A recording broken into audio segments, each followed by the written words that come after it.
Good evening and welcome to the Ogden City Council meeting for Tuesday, July 2nd, 2013. Let the roll call reflect that all council members are present. We'll now turn the time over to Vice Chair Garner for the Pledge of Allegiance.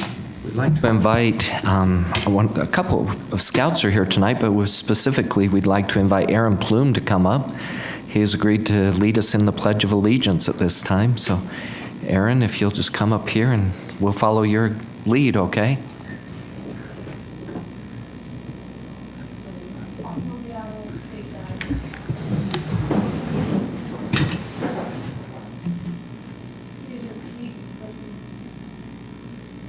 Allegiance to the flag of the United States of America and to the republic for which it stands, one nation, under God, indivisible, with liberty and justice for all. Aaron, face up, talk in the mic now. And just tell us where you're from and what merit badge you're working on. I'm just a couple blocks from here, and I'm working on my communications merit badge, I believe. Okay. And then we'll invite your brother to come up, and I think we have another scout right behind him we'll invite to come up also. Yeah. So. I'm Adam Plume, and I live at 2912 Adams Avenue. Good. Yeah, I'm here for communication merit badge too. So. Thank you.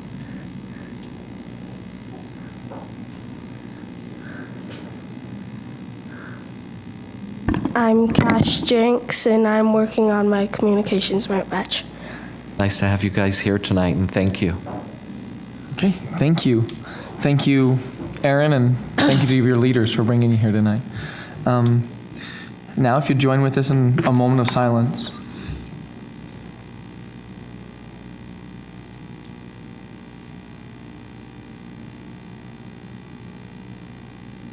Thank you. Next on the agenda is approval of minutes. First is the study session and work session of October 23rd, 2012. Councilmember Stevens. Yes, Mr. Chair, they're correct. And the regular meeting of October 23rd, 2012. Councilmember Gochner.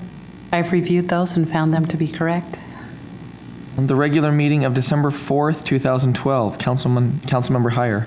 Yes, Chair Blair, I have reviewed those and found them to be accurate.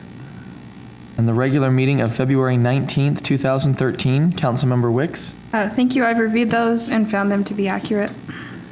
And the regular meeting of March 5th, 2013. Councilmember Van Hoosier. Chair Blair, I've reviewed these minutes and they're correct, and I move that we approve all the above minutes. I'll second it. We have a motion to approve the minutes from Councilmember Van Hoosier and a second from Councilmember Wicks. This is a voice vote. All in favor? Aye. Any opposed? That passes. Next on the agenda is our reports from the Planning Commission. Mr. Montgomery.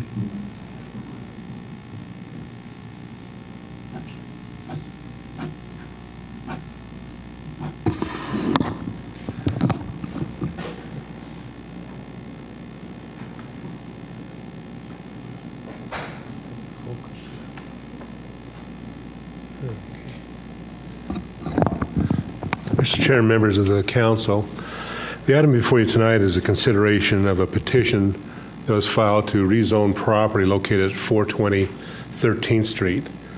The property in question is shown in this yellow hash mark. Presently, it is a single-family home that has been vacant for a few years due to a fire.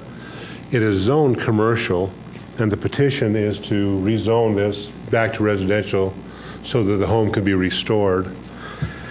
As the Planning Commission looked at this item and discussed it, the consideration was, first of all, the community plan, where it talked about for this specific property, it remaining commercial to allow it to be assimilated into other properties and keep that commercial edge that you see is located in this blue line. Community policies, though, however, give some other indications that other options may be possible for this in the sense of definite edges being established, transition of neighborhoods. Do those factors exist? There's a fence located here that separates this use from this use. the area is pretty well consistent in terms of the land use. There's not been a lot of changes taking place, so it's really not a transition. So in that case, the residential seems to be the prevalent use in the area. And so there's some discussion back and forth with the Planning Commission of what is the appropriate use of this property. Part of the discussion that took place was the size of this property, and could it really be a viable commercial use as it exists if it's standalone. There was a feeling that if it could be viable commercial if it was brought in and become part of the properties that face Washington Boulevard. But as a standalone piece, it doesn't really lend itself to commercial activity. Therefore, residential would be more appropriate. Those commissioners who voted in their recommendation to you to deny the petition felt that in the long term it would be better for this property to become part of a commercial property. And even though at the present time it may not allow the restoration of this home, it would allow commercial properties to expand up a better depth. So in the recommendation that you received from the Planning Commission, it was a 4-3 vote to recommend denial of the petition. As we talked about this a few weeks ago, and discussion took place, the council asked that an ordinance be drafted so that it could be considered to be rezoned to residential, thus allowing the house to be restored. And so that is the item you're looking at tonight. What is the appropriate zoning of this property? The petitioner is requesting it be rezoned to residential so the house can be restored.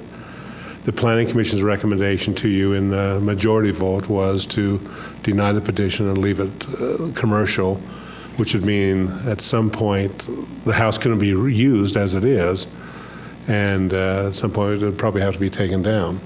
But then again, it's still private property at that point, and whether or not it could be brought into other properties, we don't know that. So that's the item that's before you for your consideration tonight. Do you have questions of me? I have a question. Have you been inside of the home? I have not been inside of the home, no. So are you aware of its condition as far as mechanical, plumbing, wiring, things of that nature? In talking with code enforcement, there are items that would need repair, but it's not a complete destruction of the facility, so that the fire was minor in some areas, and so it'd just be certifying that there's no structural damage to it, and then fixing those items so it could be reused. But the mechanical and those systems seems to be that some minor repair work could take place and it could be used. Okay, thank you. I believe the home was built in, 1902? Was that when it was built? Sometime around that time, yeah. I mean, it's an old home, and it has the characteristics of a Victorian home built at that time frame. So, could I go to the commercial side again? There has been several opportunities for the businesses around there to acquire their land if they were interested in that. Would that be correct?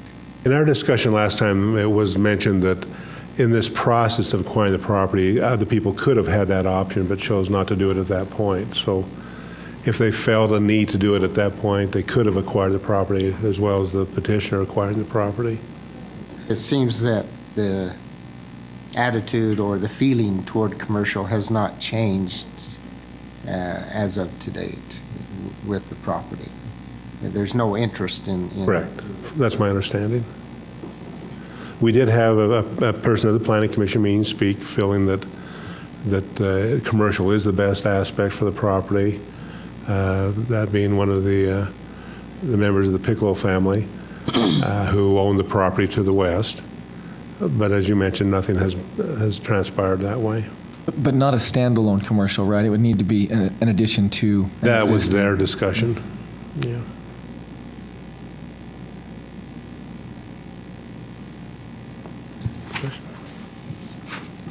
Thank you.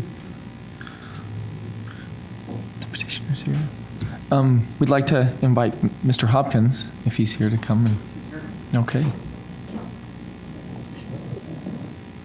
So I don't know the process of how this works. I did a presentation before the council last time, and I didn't bring my stuff with me, but I'm happy to answer questions. I've sent out letters to everybody within about probably an eighth a mile, maybe to a quarter mile, including the Piccolos. They own a lot of this stuff here, and a bunch of stuff around there too. I met with John Sr., his son's right here. I met with both of them and asked them to give me an offer.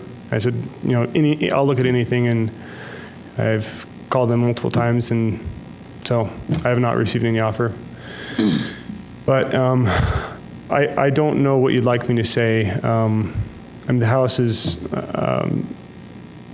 very so the house solid. was, it has some historical features on the front, and your plan is to fully restore this and back to as much close to the original as possible, I'm thinking, is your intention from your presentation. Yeah.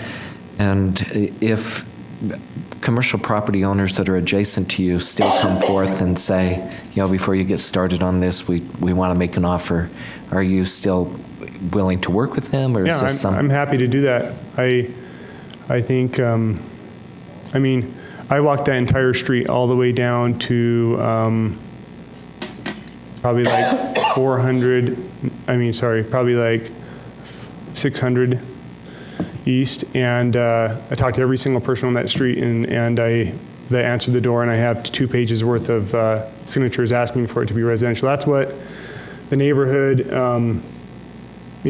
I explained that it meant commercial, and I'd like to get zoned residential. They frankly would like to have a family in there and not have this boarded up place where people, sorry, I can't even talk in the microphone, where people do drugs. And I mean, there was a trailer there in the backyard for years, and we got rid of that. If you drive by there, there's no trailer anymore. And people were doing drugs back there, and we cleaned it up. There's no more branches in the backyard. It's been mowed. I'm just itching to make it nice again. I promised the council I wouldn't do anything on it until, it got zoned. That's what they asked me, so I said no problem. But yeah, I don't know if I answered your question. Sure, that was great, thank you. How quickly would you have this done? I mean, you've done several other homes throughout the city. You've done lots of restorations. What's your timeline? Usually I can do it in about 3 months. A lot of it depends on building inspectors, frankly, because I want to do everything right, And so a lot of it depends on that, how soon they can do stuff, if they have to, if they're taking a week off to go on vacation or whatever. But I think probably 3 months. A question was answered earlier tonight, too, on the condition inside the home. You're probably one of the few that's actually been in the home. You feel it's, It's in my opinion, I mean, I've remodeled pretty much everything out there. There was one in West Ogden I showed pictures of. I believe you guys have all seen it, but it was, it had a fire as well. It's built of brick. It's extremely solid. The roof, you can look at the roof. There's no pitching or, it's a solid, it has a very solid structure to it. As Greg indicated, I would probably want to update the plumbing and the electrical. Those are things that I've done. Pretty much every house I get, I want to do that because that's a safety thing. I don't want to resell a house and have the people have it burn on them or, other kind of drama. So I'd probably do that kind of stuff. But it's, the floors, there's beautiful oak floors in that house. They're just gorgeous. And underneath, there's a lot of trash in there and stuff. But underneath that, there's beautiful oak floors. I want to refinish those. I want to refinish the fascia of the house, which has beautiful, I think I looked it up. I think they call it masonry veneer or veneer masonry, where they have the brick and then the beautiful pioneer artwork stuff. But yeah, I would turn it back into, a beautiful pioneer home, which is what it was built to be. And I have pictures on my laptop. I show them to the council of bedrooms in there. I can try to hold that over here if you want me to look them up. I think we remember them all pretty well. But I don't really see much problem in the inside. I've dealt with a lot worse. There's no water damage at all. That roof is good. It doesn't leak one bit. And so I hope to get going on it as soon as possible. I don't like to work in the cold. It's just miserable. So I'd like to get it done in the summer before things change, the next couple months. Great. I just wanted to clarify one thing. So, you were interested in having a commercial person purchase it earlier. So if we pass this tonight and somebody comes to you next week that wants to purchase it for commercial, it's not available for that use anymore? It's too late. They already had their chance. I mean, I've sent letters to everybody that, I got the plat map and I highlighted everything up Washington Boulevard, a block or so and down, and I've sent them all letters that I wrote. And I went this way too. The Chinese restaurant, Office Max, the Denny's, and all, a lot of those people are out of state. I sent them stuff. And I went over, I visited Victor's Tire. I talked to, I did research. I found him in Salt Lake, sent it to his home. He called me, we talked about it. He was curious about it, but he's really interested in building his business in Salt Lake, I think is what he said. So, I'm open to that. But at this point, I just think the neighborhood wants it as a house. I can get it to be a house, and it can be a good place again. So that's kind of where that's what I hope to do with it. That was my concern that Caitlin had, is that if we pass it as residential, it's very difficult to go back to a commercial aspect. But I'd like to have you go through the landscaping of the yard and around the house. Can you review that for us, of what you plan to do? Yeah. The front yard, I want to get a picture so you can see it, but I'd like to bring that grass back. It has grass in the front. On the right side, I'm going to do some really fine pointing right there. It's kind of a gravel-ish kind of an area. I want to go ahead and pour cement so it matches this cement. I think it's pretty. It looks really nice. I'd like to do the same here. And then I'd like to do grass here and grass through there. That's the immediate thing I'd like to do, because then, driving by it looks really good. And the backyard, I have not put a lot of time into that yet, about what I want to do on that. Mostly just because I've been focused on the meetings with the city and stuff as far as trying to get it rezoned. But that's what I intend to do on the front. I'm open to suggestions. I've worked a lot with code enforcement. I know every single one of them. They know me, and I know they like stuff to be cut 6 inches or less, and to look good. So that'd be my first priority, to make it look good.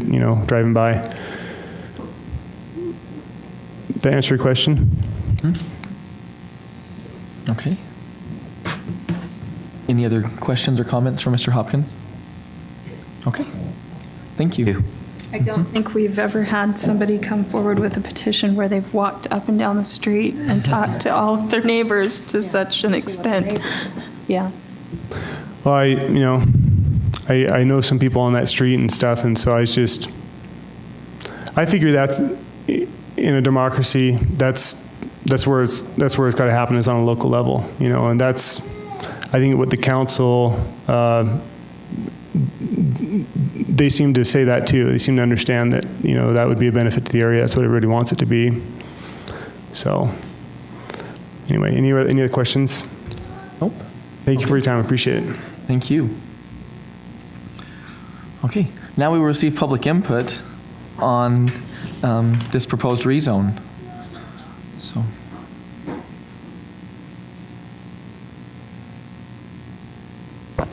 Hello, council members. I am John Piccolo. I'm representing John Piccolo Sr.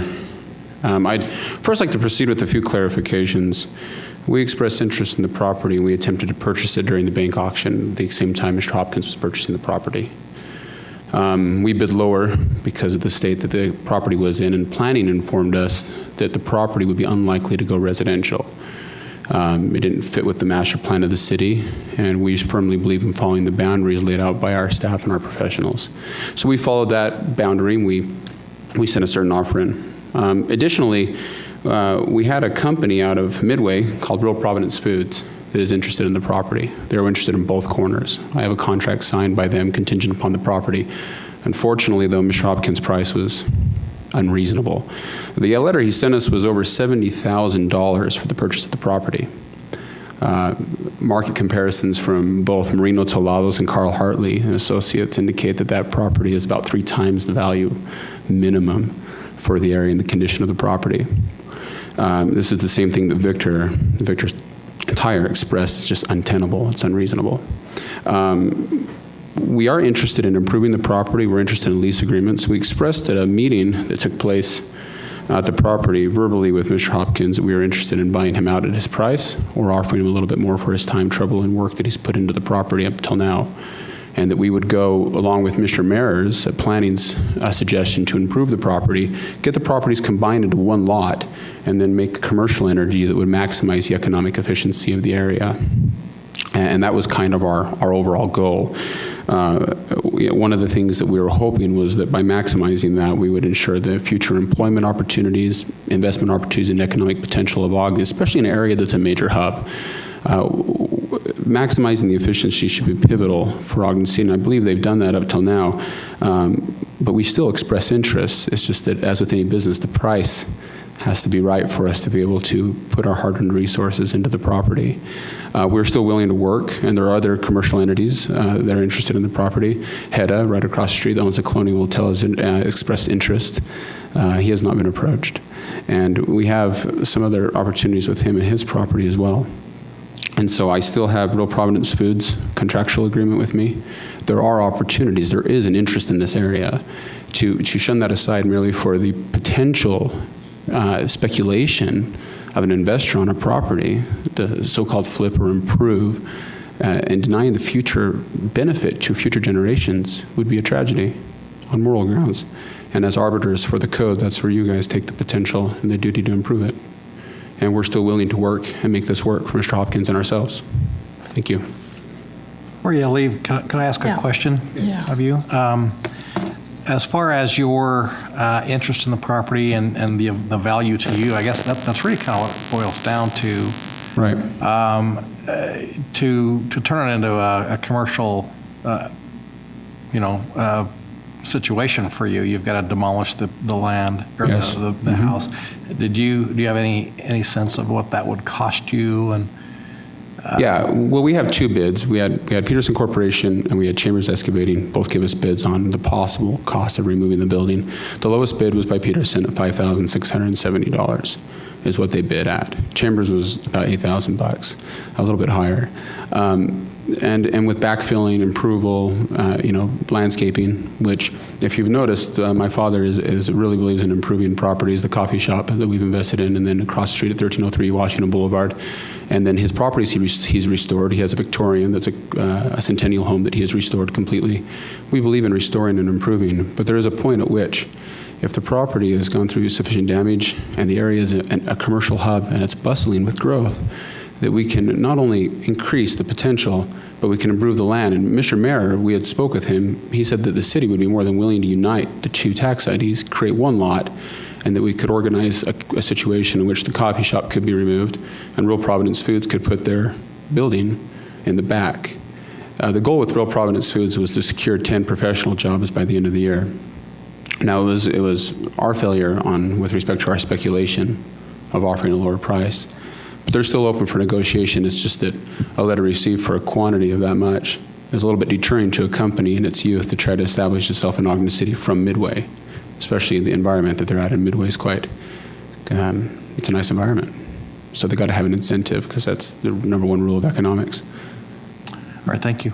Thank you. Are you looking at making it into a parking lot? I mean, when you tear the house down, what's your plan then? Real Providence Food had two possibilities. The first one is they wanted to see if the property was able to be turned into offices. They wanted to keep the appearance Of the house? Yeah, Dr. Norman's the owner, and he wanted to keep the appearance of the house the same and then turn it into, kind of like you see up here in the historical district with some of the law offices. He wanted to mimic that. And he saw great potential in doing it. They were just going to run their corporate offices out of it. They weren't going to do any production, obviously, or anything of the like.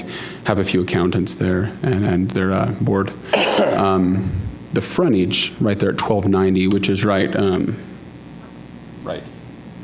there, that would be turned into parking with landscaping. Mr. Mayor also said that another possibility that he liked was that this would be turned into a commercial building and then this could become parking. and then you could put the landscaping along the edge of this fence line to beautify, and then these two parking lots would be connected, and that would increase the efficiency without significantly increasing the traffic flow off 13th Street for the neighborhood. We like that one the best, and they're willing to do that. The budget that they've set to be able to invest in Ogden is sufficient to handle those costs, but it is not sufficient to handle those costs when an extra $70,000 to $100,000 is required for a property that is not in sufficient keep to do that.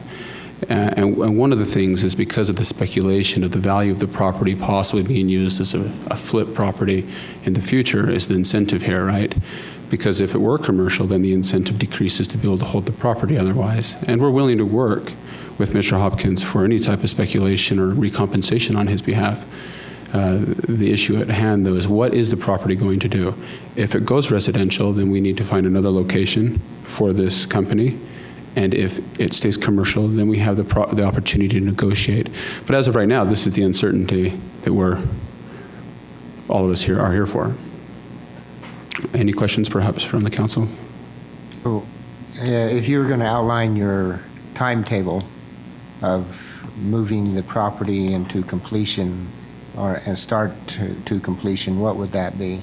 The original timetable, I can use the original timetable as a map, and I imagine it would just extend from there, from where the negotiation was made in the future. But the original timetable is a property would have already had been purchased. It was purchased quite a while back, but we would have already demolished or improved the property contingent upon approval from the city to be able to unite these two tax ID numbers. Once that happens, then Real Province Foods is in charge of the work.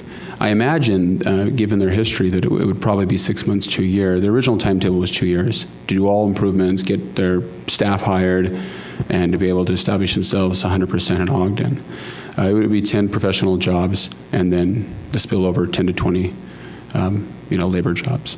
So clerical mainly. You still have negotiations going on there? I have a contract with them signed. We have another property that's possible, but it's not in Ogden. And so they were preferring to be somewhere on a visible road that has a high traffic count. Washington Boulevard met their demands perfectly. They wanted to be by a major intersection, so if they did need to store or move anything, they're right there on 12th Street. And they were excited for that. The only other alternative then puts them all the way up in Brigham City, and they don't want to be up there, so they might stay in Midway. But the potential for Ogden, the only other place would be right across the street of the Colonial Motel. I don't think Hedda's going to let that go anytime soon, but we're working on that. But he's expressed interest in working with them as well. But again, I think the cost for Hedda's property is going to be too high. So it looks like this was their opportunity, but until the uncertainty is resolved, the negotiations with them is kind of stale until I can figure out if we need to make a jump and keep in Midway, or if we need to move to Brigham City. I think Ogden has the better potential personally, but I'm an Ogden guy, so I got a bias, unfortunately. We kind of do too. Mr. Chair, can I remind you of your normal practices to receive public input and then address questions? Any questions, perhaps? Thank you. Thank you. Could I please ask Mr. Montgomery a question? If the public input is over. It's over. Do we need to close the public input?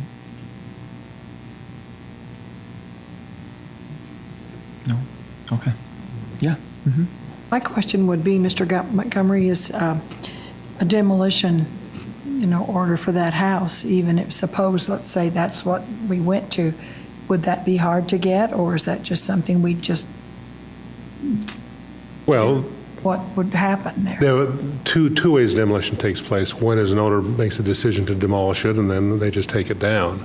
And that's a very simple process of. But do they have to get a permit to tear it down? Demolition contractor would obtain a permit. They have to be bonded for it, and then they do the work. And that's all done by the owner who wants to take it down. But nothing to do with the age of the home or what it's No. like, if it's savable or not. No, it doesn't have anything. It's Nothing to do with it. Just it's the take it, property just owner mow it deciding down. they want to demolish it, and they take it down.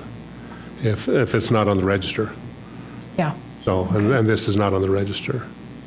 The other demolition that takes place is one where, by abandonment, the building becomes a nuisance, and then it's ordered to be demolished. This is not at that point yet. And Mr. Montgomery, one other thing that was mentioned was the kind of the union or uniting the two parking lots together. What would be the process for that? Is that?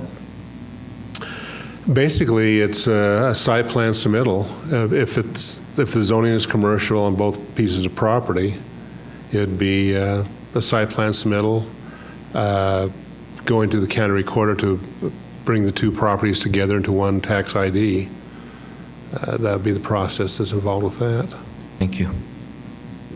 Mr. Montgomery, you had no knowledge of negotiations going on with this property then? Well, there was a discussion at the Planning Commission meeting that some language had been gone back and forth about that, and that was expressed at that. But as far as the details or price offerings, we weren't privy to any of those type of things. Those are private matters between the parties. Has anything changed in your opinion that you would, you initially made a recommendation for denial of this to the Planning Commission? Has anything changed in your mind? Nothing has really changed. I mean, it's the term of what is the long-term view of the development of this area? What do we see happening, and what is the depths needed to make property function properly? And that was based on community plan and correct. Just keeping all of that the guidelines of the community plan in place. Right. Okay.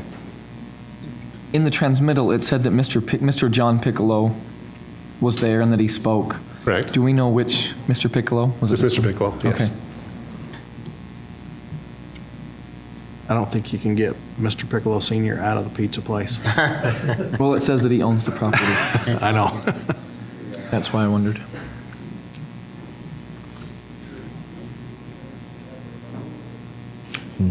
Yeah, the public input part's done. Further discussion? Not now, no. Thank you, though. My concern is I'm encouraged that we have businesses moving into Ogden, but the negotiations are still going on, and we haven't really solidified any real purpose commercial-wise for this property. And we're looking at another year or 2 years out. And if there was something closer and more solid in that aspect, then yes, I think we could look at commercial, but I don't see that. And so I look at the best use of the property and the layout of the property and the interest that was in the past for the property, opportunities for businesses to acquire the property. But the best use of the property I see is residential. The thing that's contrary to that, though, is that when the community plan was done, we already, the council voted at that time to make it commercial, even though it still had a house on it. I know. So that seems inconsistent with the statement you just made. But there were opportunities to acquire the property for commercial if there was interest in that. And I'm always like to have a section that's dividing the commercial from residential.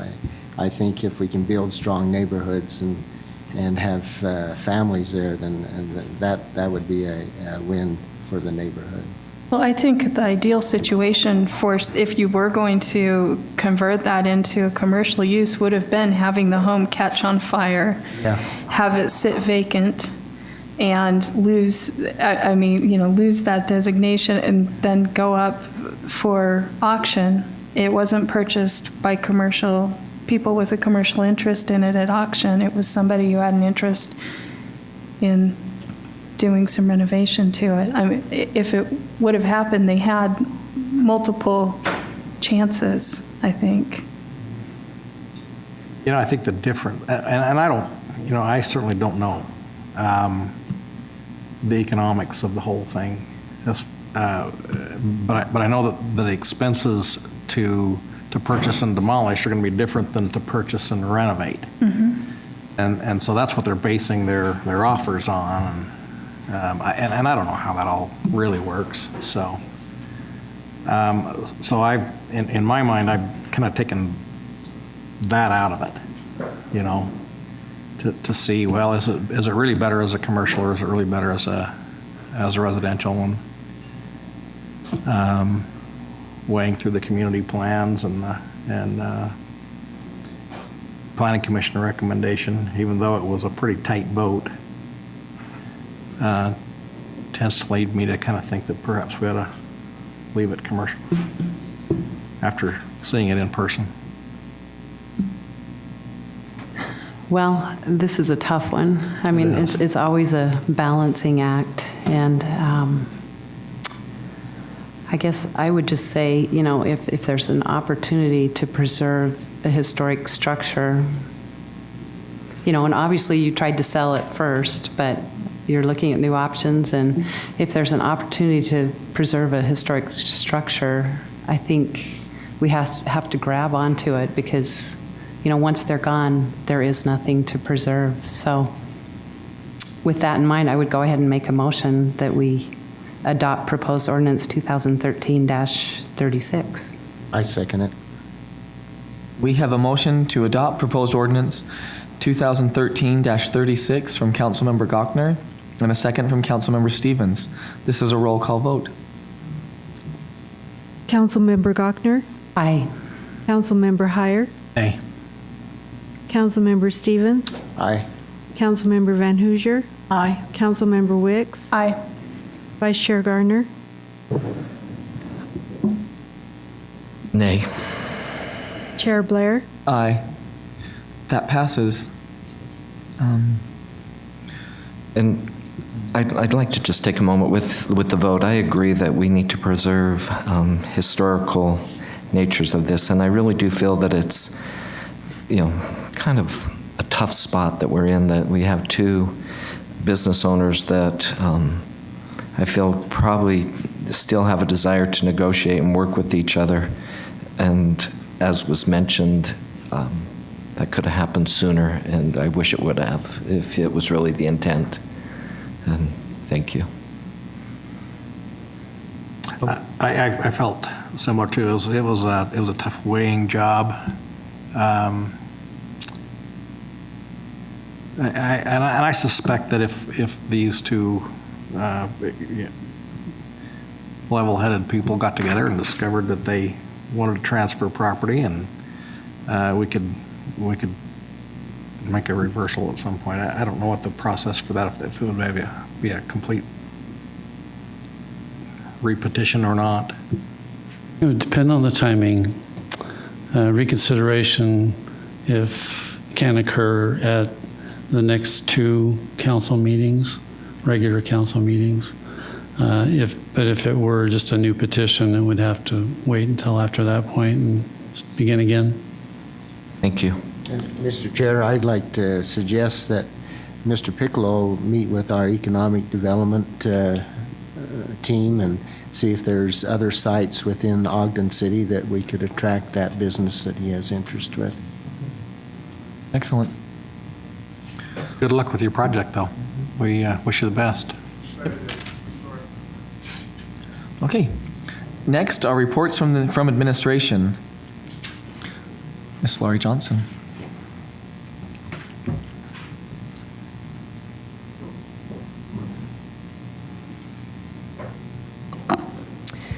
Okay, the purpose of this resolution is to formally adopt the certified tax rate as established by the state of Utah in the amount of the general purpose rate of .002658 and the GO bond debt service coverage rate of .000757 for a total levy of .003415. And these are rates that are set by the state based on the values and the revenue, existing revenue received by the city, any allowance for new growth, and any change in property values. So it doesn't include any kind of property tax increase per se. It's just establishing the certified tax rate. Any questions? This is a process that you've been through many, many times before, and it's just a formal adoption of those rates as established by the state. Okay, thank you. Is there discussion on the certified tax rate? With that, then I propose that we adopt Joint Resolution 2013-13, or excuse me, 2013-18, to set the certified tax rate. I'll second it. We have a motion from Vice Chair Garner to adopt proposed resolution 2013-18 and a second from Councilmember Van Hoosier. This is a roll call vote. Councilmember Heyer. Aye. Councilmember Stevens. Aye. Councilmember Van Hoosier. Aye. Councilmember Wicks. Aye. Councilmember Gochner. Aye. Vice Chair Garner. Aye. Chair Blair. Aye, that passes. Next up is new business. We have our communications policy. Ms. Amy Sue Maybe. Yes, thank you. So tonight before you, we have a joint resolution for a communications policy regarding communication tools, platforms that are used throughout the city. Part of kind of how this came up was in 2010, city council members requested with some of the new technologies coming out, Facebook and Twitter, and also with beginning to televise city council meetings, to look into what other cities were doing with regards to a policy with this. And we actually expanded this research to review all of the city's communication platforms, as well as to consider and pursue a collaborative approach with administration. And that's something that's happened. Administration has been involved in this heavily, and part of it tries to address city council concerns, but also some of the concerns that administration had prior to as well. So what this addresses is the list of the communications platforms, Channel 17, our community calendar, the city newsletter, the city website, Facebook and Twitter, basically any widely distributed communication citywide. And with that, the joint resolution establishes priorities for distributing information, so to focus on city government. I know that there's some concerns with Channel 17 content, and so to focus and prioritize on that, as well as city council meetings and city meetings, and then city initiatives. Promoting transparency, helping the citizens get information through these resources about city government, and then also requiring that official audio and video recordings of public meetings be gavel to gavel, not to allow those to be divided up. Prohibiting the use of these platforms to endorse specific for-profit businesses, brand names, products, or services, pretty explicit on that with commercial. And then also prohibiting these resources from being used by those seeking election or re-election, except as agreed to otherwise by the council and mayor for city-sponsored forums and debates. And I know that that was a question that came up before with council members. They had concerns with the city sponsoring candidate forums and debates. And I think part of the response to that is this document really isn't designed to address whether or not that's appropriate, but it's to prevent these tools, these communication mediums, from being used in that instance, unless both parties agree to that. So a debate couldn't be put on Channel 17 without council and mayor consent. And then continuing with that, just to also provide general communication about other government entities, educational institutions like Weber State, the Ogden School District, and other organizations who have a contractual agreement with the city or provide information of value and interest to the public. So if approved, this joint resolution will serve as a guiding policy to help to designate and clarify the uses of these tools. There's really not anything that covers all of them. There are some administrative policies in place that cover a few of the tools.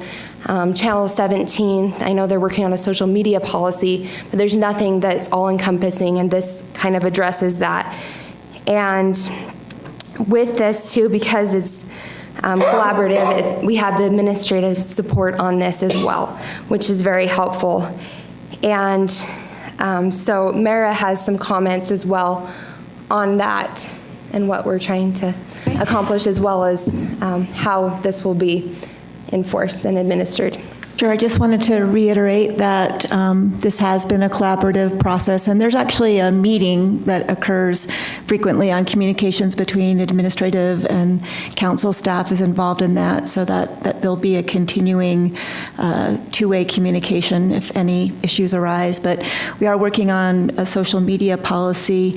One of the issues about communications is a lot of the implementation is done by the administration, and so rather than accomplishing these things through an ordinance, that was part of the balancing act that was struck. So we're going to be having a social media policy. And then just as issues come up, we can evaluate existing policies on the website, Channel 17, our internal review of communications. And so if necessary, those could be updated. This also references public records laws and incorporates ideas about security of the city's communications and IT. So we'll just make sure that those continue to be implemented appropriately. Something you might want to consider with the social media policy is I've noticed a lot of city committees have a Facebook presence now, like the Ogden Trails Network.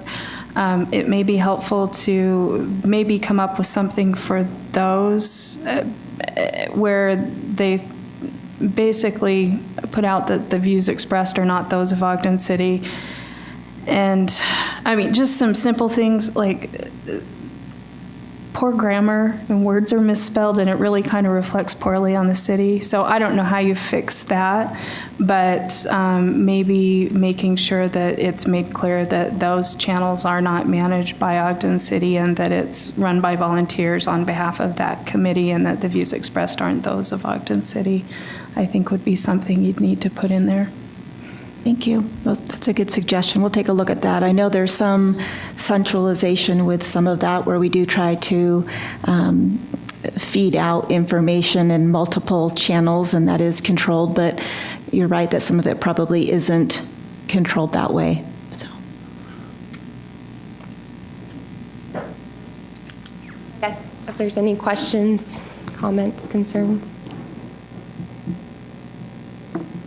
Thank you for doing that. Yeah, that's I know it was a long, good work. long process, and Thank we you appreciate for it. everyone's feedback and help in doing this. I think council members really helped to identify a lot of the issues that we were able to incorporate in there, so thank you. Thank you. So I would add to that, yes. I mean, it's been an amazing 4-year collaborative effort, and I really like the way the administration and all the staff have worked together. So thank you for everyone's efforts, because it was huge to get any sort of wrap around. And with that, I would go ahead and make a motion to adopt proposed joint resolution 2013-13. I'll second. We have a motion from Councilmember Gochner to adopt joint resolution 2013-13 and a second from Councilmember Heyer. This is a voice vote. All in favor? Aye. Any opposed? I would just like to say something. I participated on the committee. You know, it's something that's been a concern of mine for years. I appreciate all the hard work, and I did vote in favor of this, but I do think there is a lot more work that needs to be done. I think there are some real problems with some of the programming on Channel 17. It doesn't have anything, you know, showing Beverly Hillbillies twice a day on that channel has nothing to do with Ogden City. And it is a government access channel that is there for getting information out to people. So, you know, although I support it, I also think that there is some significant room for improvement. Thank you. I agree too, having been on the committee. It needs to be fine-tuned, and there are certain areas that really need more work than others. But I'm sure, you know, through the years, the council will be able to figure that out with the help of the administration so that everybody's on the same page and we're all moving forward together. I would wager to bet that we're on the front of the wave across the I would nation too. on this one. Thank you. Good work. Mr. Chair, this is a joint resolution. Might be appropriate to ask if the mayor, Mr. Johnson, would like to address this. I appreciate all the hard work that's been put into this. We constantly look at opportunities to improve the programming on Channel 17. I think Bill's got some great ideas as to how to go about that. They just take a little while to put that together. Content for those types of programs is one of the hardest things to put together, especially when it's specialized content about a community like this. He's also doing some work now, as you know, I'm sure, for Davis and Salt Lake and KSL. So I think he's going to be able to really bring a lot of that together to improve what happens with Channel 17. But the general guidelines for the rest of the communication process, we're comfortable with. We think it's a great start. And it seems like there's a new technology that comes about every 6 months. So we don't expect this to be the one and done. This is something that will continue to evolve, and we encourage continued dialogue with it. Thank you. Next up is public comments. This is an opportunity to address the council regarding your concerns or ideas. Please state your name and address clearly for the record and limit your comments to 3 minutes. In this form of government, all city personnel are the responsibility of the administration, not of the council. Please discuss any concerns you may have regarding staff with the mayor, chief administrative officer, or department directors. Time is short. My name's Craig Sheets. I'm from Brea, California. Hail to King Arthur and King Richard. Some of you believe in God. I believe in some great English kings. And I'd also this time like to thank my dad, Gilbert Eugene Sheets, for financing this trip. Half of it anyways. Some of it came out of my window cleaning money. You've got some paperwork in front of you. Those are meth labs. I've been on the road nationwide, back east, back and forth from the west to the east, through the central part of the nation, top of the northern nation, speaking about these meth labs. They're run by law officials. There's FCC antennas on top of these meth labs, as you can see. Weber County seed. There's one right up at the top of Ogden. If you step out the front door of the city hall, look up at the top of the hill, you'll see some silver antennas up there. That would be a meth lab. I've got verification from Scott Sanders at Salt Lake FBI 2 weeks before he retired on his 30-day veteran trip through the FBI. He's a good guy. Helped me out with this a lot. Martin Luna's another guy. He's a medical examiner, helped me out with some DNA. If you urinate ammonia, you're an electronic prisoner. Have you guys ever heard of the grid at all? Anybody heard of the grid? I know I'm not supposed to ask questions, but I'm mentioning it. Okay, we're going to go as well, that Tomahawk missile hits that hill site with ammonia tanks, because that's what it takes to make meth. That's the main ingredient, ammonia. Same as the person urinates that I've brought up. It's P2P with a plasma-tipped Tomahawk. That vapor, you've got about 1/10 of a second before your lungs completely liquefy. So that meth lab is like dual murder. Not only that, but it's the highest suicide rate drug in the nation. I've talked to the fire department, local officers, a lot of gunshot wounds to the head over that stuff. I'm sure Provost's probably seen, Ogden's probably seen quite a bit of it. Next, we're going to go to the trains. You got a Z train hauling cradle and semi-tractor trailers already ready to go behind the semi. Refrigeration to keep cocaine and heroin at its toxic rate. It's got to be held at 61 degrees. I don't know what our country's thinking by allowing that stuff over here anyways. What's it doing in our freight system? Then you got nuclear trains, all your Oriental, like China shipping. If we could get the ATF and the locals, you got how many hot shots going through the Ogden yard here? Quite a few stacked trains. If we could crack those Asian containers open, I'm sure you'll be surprised at what you see. You can already see the nuclear device strapped in the China shipping, kind of planning to blow up the greenhouse, I guess. Let's go to the next one. Thank you. Your time is up. All right. Thank And you. then there's the infrared eye. Thank you. Thank you. Take a look at it. Thanks.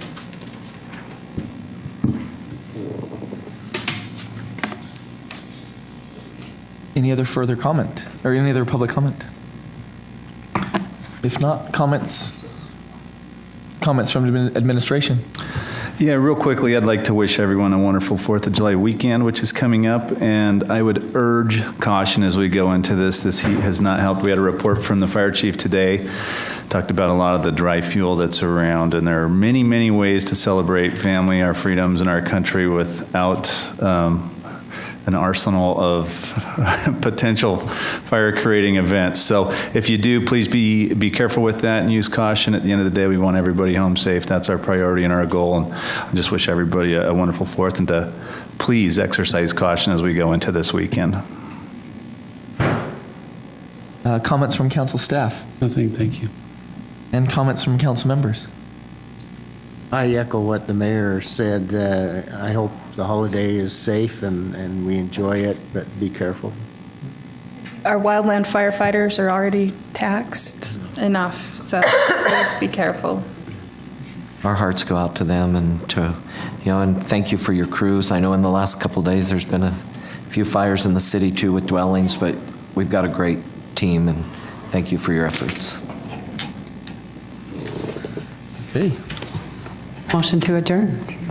I'll second it. We have a motion to adjourn from Councilmember Gochner and a second from Councilmember Van Hoosier.